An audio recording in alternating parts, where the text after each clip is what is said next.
Is it true that Islam is a religion of terror and war? We live in an era defined by a single, pervasive story. It is a story told in the headlines of our newspapers, in the scrolling chyrons of 24-hour news networks, and in the heated debates of our political chambers. It is a story that has shaped the geopolitical landscape of the 21st century more than perhaps any other. The story goes like this. There is a faith, practiced by nearly 2 billion people, that is inherently predisposed to terror. It is a faith, the story tells us, that is wired for warfare, designed for systemic violence, and incompatible with the modern world. We are told that to look into the texts of this faith is to stare into the face of a mandate for perpetual war. This narrative is powerful. It is compelling. And for many of you watching this, or sitting here today, it feels true. After all, we have seen the images. We have seen the black flags. We have heard the screams. But tonight, I am here to ask you a difficult question. A question that requires us to set aside our emotions and engage our intellects. What if the story is wrong? I am not asking you to ignore reality. I am asking you to interrogate it. I am asking you to join me in a rigorous academic interrogation of this premise. Tonight, we are going to do something that is rarely done in the soundbite culture of cable news. We are going to engage in a deep hermeneutical study. We are going to open the primary sources. We are going to look at the Quran. We are going to look at the canonical Sahih Hadith collections of Bukhari and Muslim. We are going to look at the history, the jurisprudence, and the geopolitical realities. And we are going to test the hypothesis. Is Islam a religion of terror? To answer this, we must rely on the information derived from a rigorous comparative analysis of Islamic and Judeo-Christian scriptures. We must look at the theological jurisprudence, the geopolitical realities, and the hermeneutics of violence. And what we will find, if we are brave enough to look, is that the label of religion of terror is an intellectual distortion. It is a collapse of centuries of nuanced legal tradition into the violent excesses of modern extremism. It is a lie that hurts us all. Part 1. The Scriptural Architecture of War and Peace. To understand the true nature of any faith, we cannot rely on what the critics say. We cannot rely on what the extremists say. We must look at the architecture of the law itself. We must discern the intention of the divine and the Prophet Muhammad sallallahu alaihi wasallam regarding the nature of Islam. This requires us to bypass secondary interpretations and polemical soundbites. We must engage directly with the primary source material that constitutes the Shari'ah, the divine law. The accusation that Islam is a religion of terror typically relies on a specific flawed methodology. It is called proof texting. This is the practice of isolating specific verses related to combat, known in Arabic as qital, while ignoring the comprehensive ethical framework that governs them. It is like reading a single sentence of a constitution and ignoring the Bill of Rights. A holistic reading reveals something profound. Warfare in Islam is treated not as a perpetual state of affairs, but as an exceptional and heavily regulated necessity. It is subordinate to the higher objectives of the law. In Islamic legal theory, these are called the Maqasid. The overarching objective of the Sharia is the preservation of maslahah, or public interest. Specifically, the law is designed to protect 5 distinct values. If you understand these 5 values, you understand the heart of Islamic law. They are faith, deen; life, nafs; intellect, aql; lineage, nazl; property, mal. Any interpretation of Scripture that violates these core protections, such as the indiscriminate killing of civilians, contradicts the fundamental purpose of the law. If an action destroys life, destroys lineage, or destroys property without just cause, it is not Islamic law, it is a violation of it. Let's look at the text itself. The Quranic narrative does not begin with a declaration of war. It begins with the basmala, the invocation of mercy, In the name of God, the most gracious, the most merciful. This attribute of mercy is central to the Islamic conception of God. It serves as the interpretive lens for all subsequent legal rulings. But I know what the critics will say. They will say, that's all well and good, but what about the verse of the sword? Let's talk about it. The sword, verse 9, a case study in historical context. This is the verse most frequently weaponized by critics and extremists alike. It is Surah At-Tawbah, verse 9:5. It is widely known as Ayat as-Sayf. If you read it in isolation, it sounds terrifying. The text reads, "But once the sacred months have passed, kill the polytheists wherever you find them, capture them, besiege them, and lie in wait for them on every way. But if they repent, perform prayers, and pay alms tax, then set them free." There it is. Kill the polytheists wherever you find them. If you stop reading there, if you strip this verse of its historical scaffolding, you are led to the erroneous conclusion that this verse abrogates, or cancels out, all preceding verses of peace and tolerance. You might conclude that Islam mandates a forever war against anyone who is not Muslim. But this interpretation is a lie. Classical exegesis, known as tafsir, provides a radically different understanding. To understand the Quran, you must understand the asbab al-nuzul, the occasions of revelation. You cannot understand the text without the context. This verse was revealed towards the end of the Prophet ﷺ's mission. It was specifically addressing a breakdown in diplomatic relations. It was not a general command to kill all non-believers for all time. It was a specific military directive against al-Mushrikeen, the polytheists, of Arabia who had violated a solemn peace treaty. That treaty was the Treaty of Hudaybiyah. The verse refers to a specific group accused of oath-breaking and aggression. Ibn Kathir and al-Tabari are the monumental figures in classical exegesis. They confirm that these verses were regulatory. They were addressing specific breaches of international law, treaty violations, rather than establishing a theology of aggressive expansionism. Look closely at the text. It mandates a 4-month grace period during which these tribes could travel freely or reconsider their position.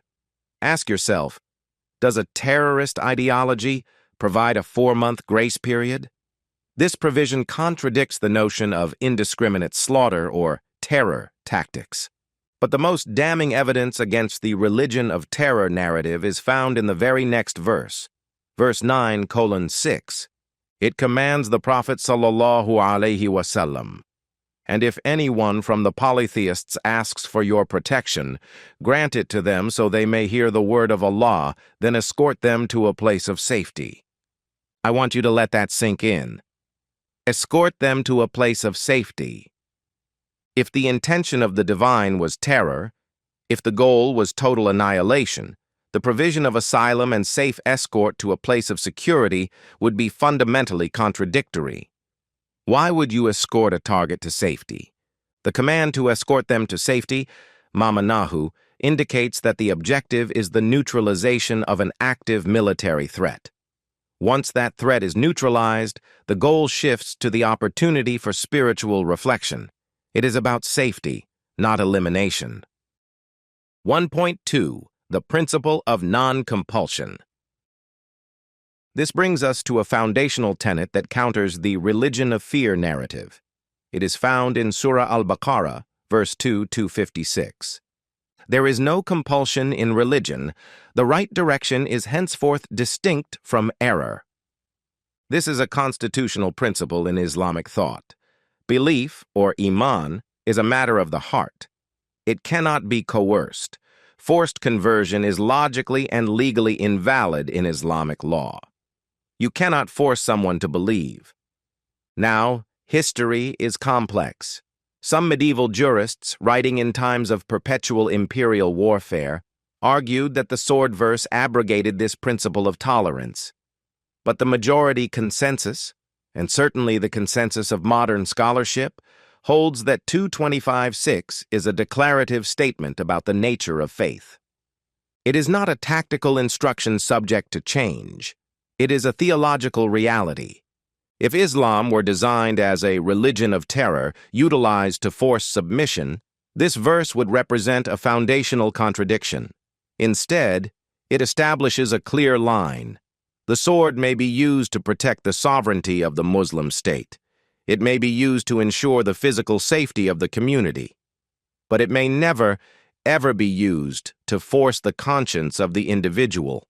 The Quranic discourse on violence is inextricably linked to the concept of justice, not dominance. Surah 2, 190 states, "Fight in the cause of Allah those who fight you, but do not transgress limits, for Allah loveth not transgressors."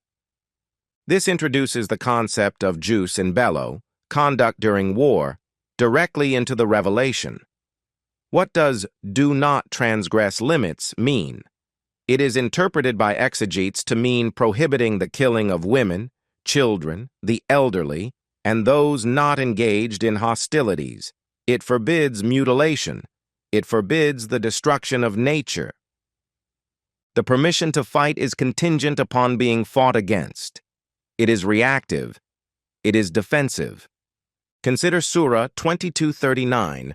This is traditionally considered the first verse revealed regarding the permission to fight. It states, "Permission to fight has been given to those who are being fought, because they were wronged." This establishes the casus belli of Islam. War is a reaction to aggression and oppression, zulm. It is not the propagation of faith through terror. This defensive posture is reinforced by Surah 60:8, which clarifies that God does not forbid kindness and justice towards those who do not fight Muslims because of religion or drive them from their homes. Part 2. The Prophetic Tradition, Operationalizing Mercy. But we cannot stop at the Quran. We must look at how these commands were operationalized. We must look at the Sunnah, the practice of the Prophet Muhammad sallallahu alaihi wasallam. These are recorded in the Sahih collections of Bukhari and Muslim. These texts are considered the most authentic sources after the Quran. And what they reveal is a leader acting not as a warlord seeking total destruction, but as a statesman deeply concerned with limiting the scope of bloodshed and protecting the vulnerable. 2.1. The categorical prohibition of killing non-combatants. Let's talk about the hallmark of modern terrorism, the targeting of civilians to create mass panic. The Prophet Muhammad sallallahu alaihi wasallam categorically forbade the killing of non-combatants. This prohibition is absolute. It forms the bedrock of Islamic military ethics. In Sahih Bukhari 3014 and Sahih Muslim 1744a, it is narrated that during one of the Ghazawat, the battles, a woman was found killed on the battlefield. The Messenger of Allah expressed strong disapproval. The Arabic term is inkar, a rejection, a denial, a condemnation.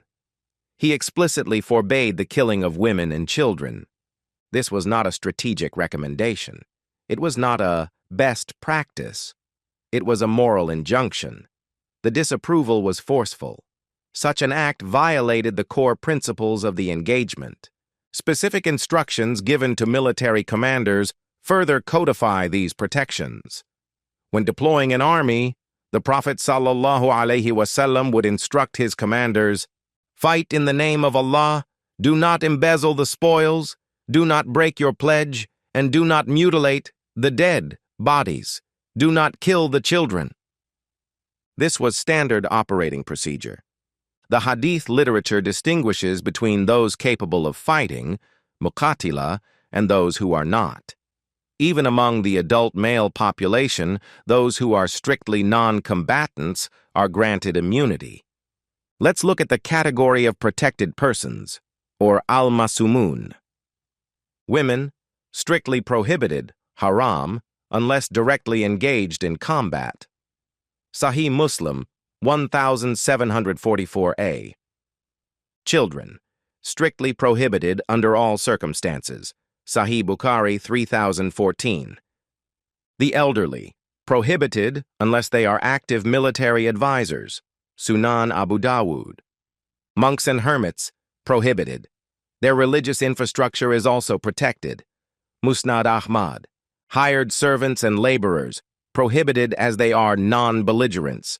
Sunan ibn Majah.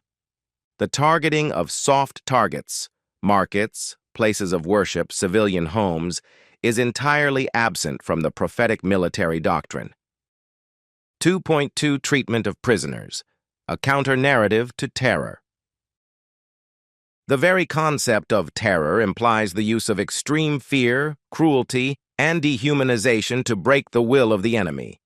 But let's look at the prophetic example regarding prisoners of war. Asra. The Prophet ﷺ commanded, "Treat the captives well." This was not an abstract idea. It was implemented in specific ways. Prisoners were to be fed and clothed. They often shared the same food as their captors. There is no provision in the Sahih Hadith for the torture of prisoners to extract information. There is no provision for torture to instill fear.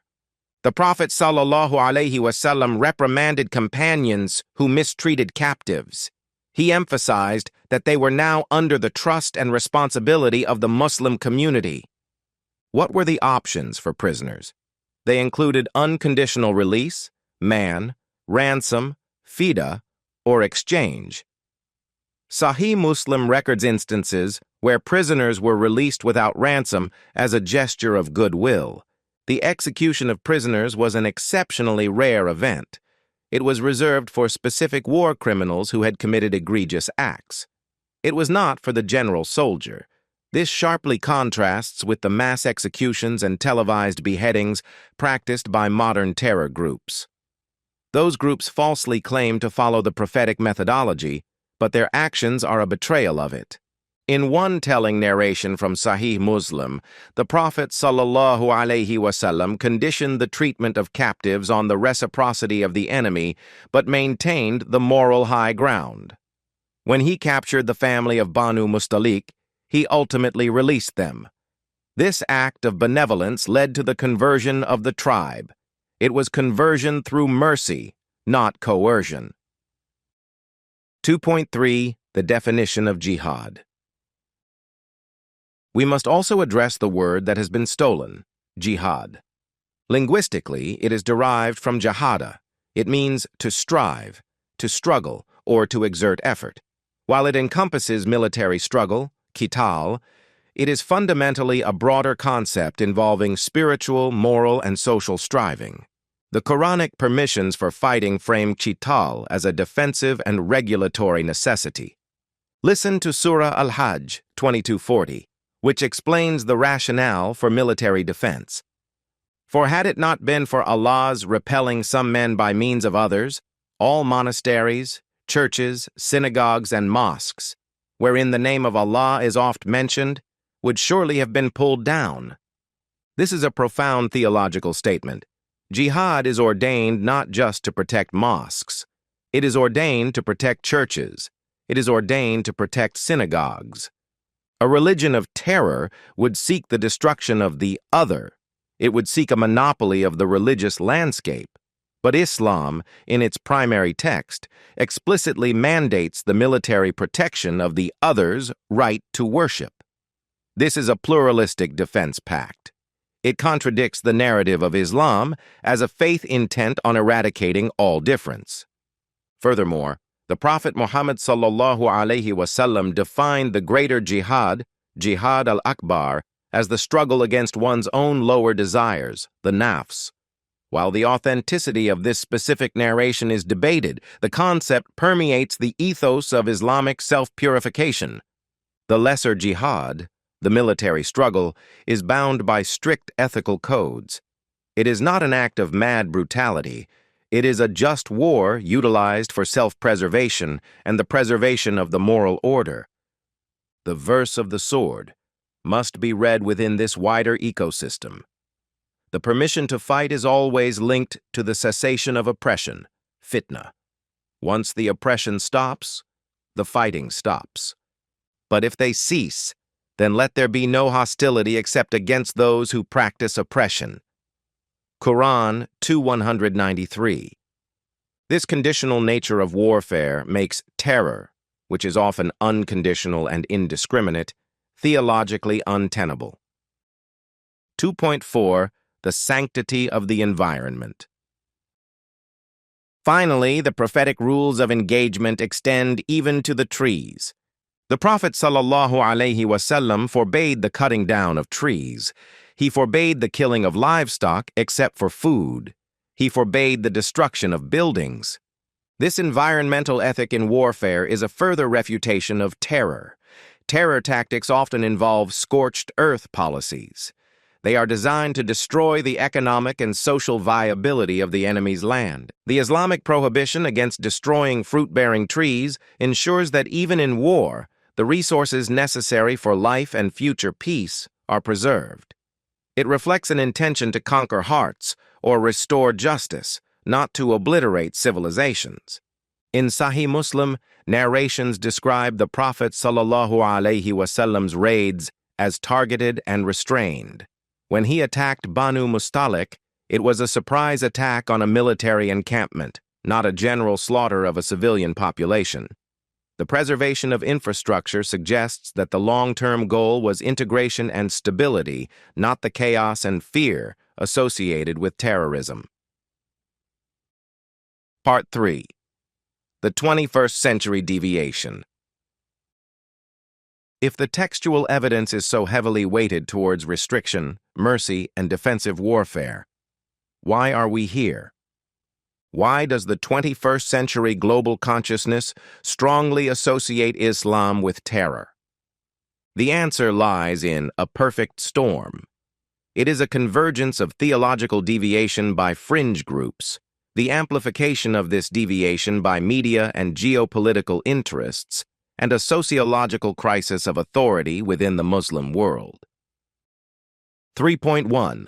The rise of neo-Kharigism, ISIS and al-Qaeda. The groups responsible for the majority of modern Islamic terror, ISIS, al-Qaeda, Boko Haram, are not orthodox. They operate on a methodology that mainstream scholars identify as neo-Kharijiti. The Kharijites were an early sect in Islamic history. They were infamous for declaring other Muslims to be apostates, takfir, for committing major sins. They justified extreme violence against them. Modern groups have revived this heresy. 3.1.1 Methodology of Decontextualization. As noted in the Open Letter to al-Baghdadi, a document signed by hundreds of global Islamic scholars including the Grand Mufti of Egypt, these groups engage in a methodology of cherry-picking. They isolate verses like the sword verse, 9.5. They systematically ignore the asylum verse, 9.6. They ignore the verses on peace. They ignore the specific prohibitions on killing innocents found in Sahih Bukhari. This cut-and-paste theology allows them to construct a narrative of perpetual war that is textually supportable only when the text is mutilated. They reject the classical tools of usul al-fiqh, principles of jurisprudence.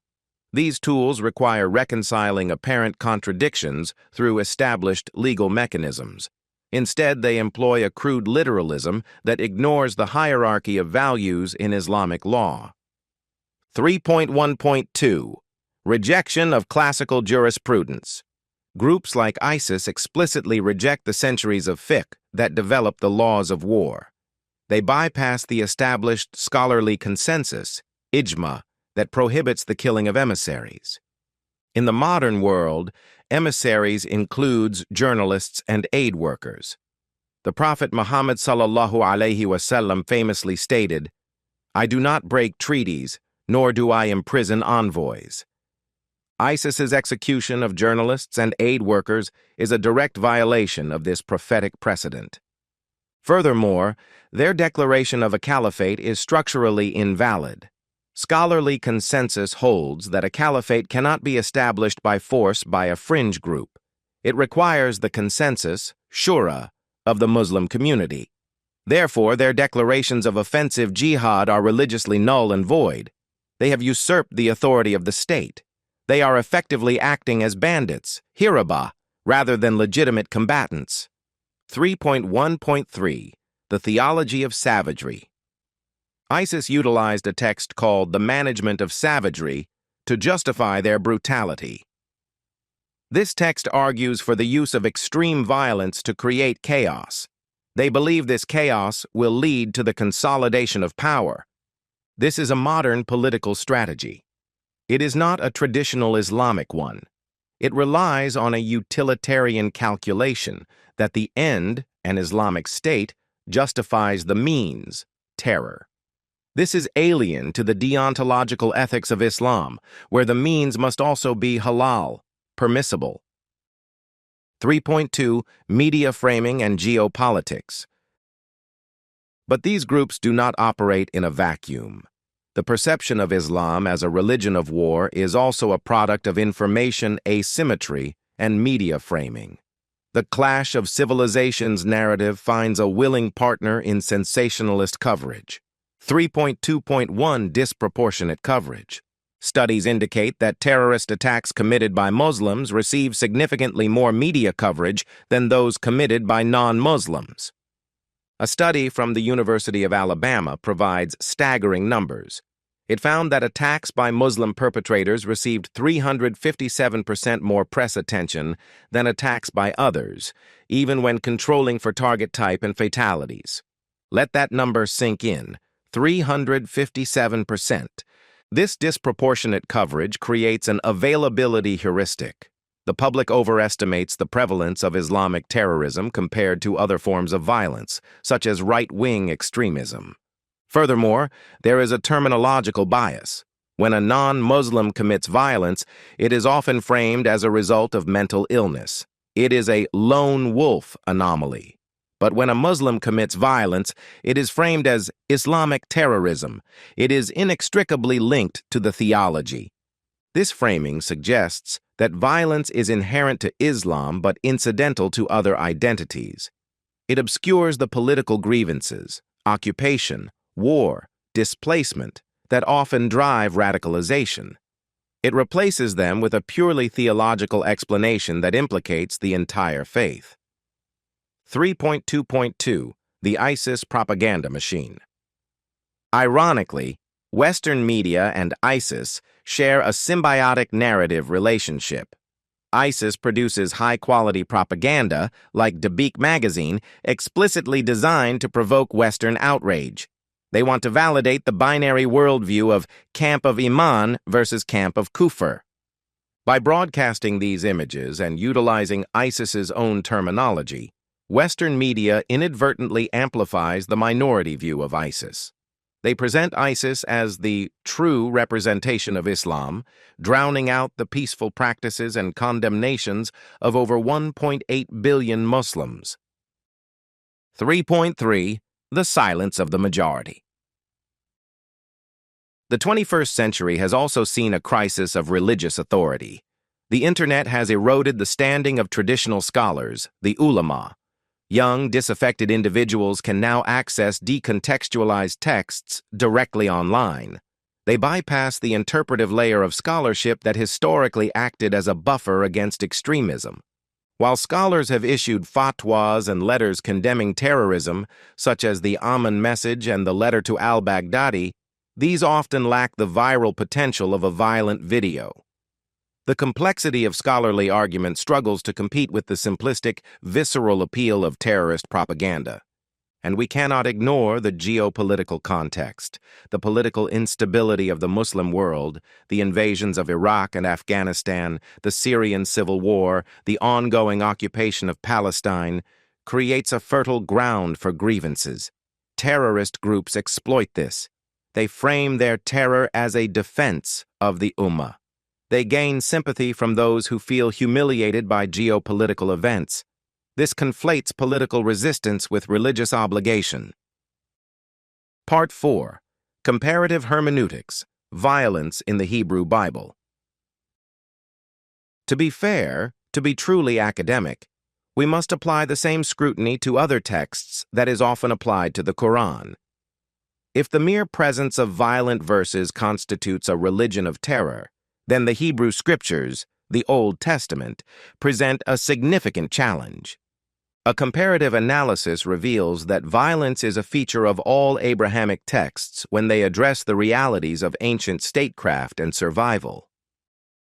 4.1. The Amalekite Genocide. 1 Samuel 15:3.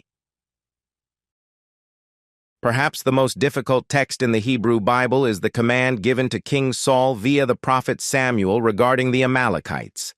The text reads, "Now go, attack the Amalekites and totally destroy all that belongs to them. Do not spare them. Put to death men and women, children and infants, cattle and sheep, camels and donkeys." 1 Samuel 15:3 NY5. This constitutes a divine command for what modern international law would unequivocally define as genocide and infanticide. The text explicitly removes the distinction between combatant and non-combatant. It orders the slaughter of children and infants, olel vionek. This goes far beyond collateral damage. It is the targeted elimination of a biological lineage. Compare this to Sahih Bukhari 3014. The Prophet ﷺ, Muhammad explicitly disapproved of killing women and children. While the Quran 9:5 commands fighting treaty breakers, it never commands the slaughter of infants. The prophetic prohibition serves as a check on military excess that is absent in this specific biblical command. 4.2. Total destruction in Deuteronomy. Let's look at the rules of war in Deuteronomy. They distinguish between distant cities and those within the Promised Land. For the latter, the command is absolute annihilation. However, in the cities of the nations the Lord your God is giving you as an inheritance, do not leave alive anything that breathes. Completely destroy them, the Hittites, Amorites, Canaanites. Deuteronomy 20:16-17, New International Version. The Hebrew phrase is lo techaye kol neshama, do not leave alive anything that breathes. This suggests a warfare of total erasure. This stands in stark contrast to the Islamic concept of jizya, tribute. Jizya allows conquered peoples to retain their religion, their property, and their life in exchange for a tax and loyalty to the state. The Quranic model envisions a multi-religious society under Muslim rule. The Deuteronomic model for Canaan envisions a mono-ethnic, mono-religious purity achieved through extermination. 4.3. The Midianite Slaughter, Numbers 31. In a narrative parallel to the Prophet ﷺ's battles, Moses orders a campaign against the Midianites. After the battle, Moses is angry that the soldiers spared the women, as they were seen as the cause of Israel's apostasy. Now therefore, kill every male among the little ones, and kill every woman who has known a man by sleeping with him. But all the young girls who have not known a man by sleeping with him, keep alive for yourselves. Numbers 31:17-18, New International Version. This text orders the execution of male children and non-virgin women. 4.4. Contextual defense versus double standards. Now, I want to be very clear. Jewish and Christian theologians have defenses for these passages. They argue that they must be read in the context of divine judgment against the specific moral depravity of Canaanite culture, such as child sacrifice. They argue these were non-repeatable commands for a specific historical moment, the conquest of the land. They are not standing orders for all believers. They emphasize that God's nature is ultimately love, and these acts were necessary for the preservation of the monotheistic seed. This defense is valid within its theological framework. But here is the issue. This is where the hermeneutical double standard arises. When we read the Bible, violence is interpreted as historical. It is hyperbolic. It is a specific divine judgment that does not apply today. The text is contextualized. But when reading the Quran, violence is interpreted as essential. It is timeless. It is constitutive of the faith. The text is literalized. If one were to strip the Bible of context in the same way Islam's critics strip the Quran, Christianity and Judaism would appear as religions of genocidal fury. Psalm 137, verse 9, blesses the one who seizes your infants and dashes them against the rocks. Without context, this looks like a standing order for child murder, rather than a cry of anguish from exiles in Babylon. 4.5 Comparative Constraints. Let's compare the specific constraints side by side. Killing infants. Islam, explicitly prohibited. Bukhari, 3014. Hebrew Bible, explicitly commanded in specific instances. 1 Samuel 15:3. Scope of warfare. Islam, defensive, treaty-based. Quran 2190.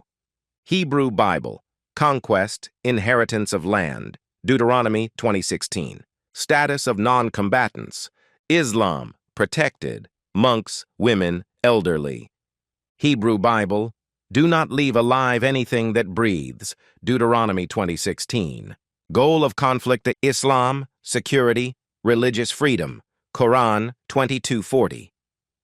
Hebrew Bible, purity of land, divine judgment. Treatment of captives: Islam.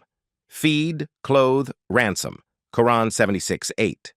Hebrew Bible, enslave virgins, kill others.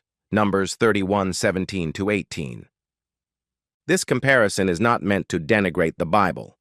It is meant to illustrate that terror is a label applied selectively. Both traditions grapple with the reality of violence. Both traditions have texts that can be read as maximizing violence or minimizing it.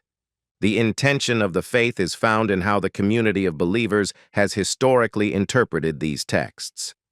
And for both mainstream Islam and mainstream Judeo-Christianity, that interpretation has been one of regulating violence, not celebrating terror. Part 5. Conclusion and Theological Synthesis. So we return to our original questions. First, was the intention for Islam to be a religion of terror? The answer is no. The overwhelming weight of scriptural evidence, from the Quranic mandate of no compulsion to the prophetic prohibitions against killing non-combatants, demonstrates that the intention was to establish a regulated system of conduct. It was designed to limit the barbarism of pre-Islamic Arabia. Terror, irhab, as a tactic of indiscriminate violence, is antithetical to the Maqasid al-Shari'ah, which prioritizes the preservation of life. The Quranic permission for war is strictly defensive and regulatory, designed to protect the community and the rights of all believers, including Jews and Christians, to worship. Second, what happened in the 21st century? The perception of Islam as a religion of war is the result of a perfect storm. It is the theological deviation of neo-Kharijite groups like ISIS and al-Qaeda. They utilize a literalist, decontextualized hermeneutic to justify political grievances. They reject centuries of established jurisprudence. It is the media amplification that disproportionately covers Muslim violence and utilizes the terrorists' own terminology. This creates a skewed cognitive map for the global public, and it is the geopolitical context. Decades of conflict have created grievances that are easily exploited by extremist narratives, which frame terror as a defense of the faithful. And finally, we must recognize the necessity of context and fairness. The comparison with biblical texts serves as a vital corrective. It illustrates that insincere quoting, the practice of extracting violent verses without their historical or legal scaffolding, can make any ancient tradition appear barbaric.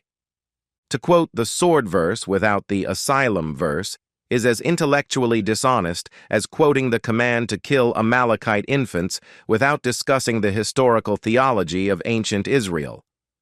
Ultimately, Islam, like all major world religions, contains texts of war because it emerged in a world of war.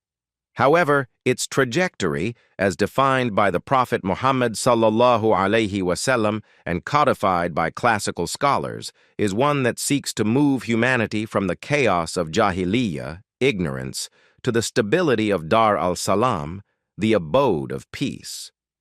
The religion of terror is a modern construct. It is built on the ruins of bad theology and bad politics. It obscures the historical reality of a faith that begins every chapter with a simple, profound phrase. In the name of God, the most gracious, the most merciful,